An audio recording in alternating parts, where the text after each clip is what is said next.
要成功就要面對各種壓力，但係成功嘅代價就係要賠上頭髮。等我 Dr. Tam 話你知，長期處於壓力下會影響肝臟、荷爾蒙同埋免疫系統，導致壓力性嘅脫髮。中醫認為，肝藏血，髮為血之餘，壓力太大會影響肝臟嘅疏泄功能，阻礙氣血運行，令毛囊冇辦法吸收充分嘅營養，導致髮量稀疏、髮線後移。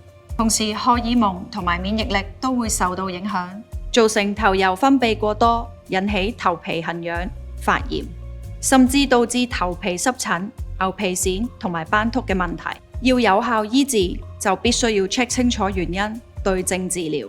對內養肝活血，提升免疫力；對外改善頭皮生態功能。成功係唔需要賠上頭髮。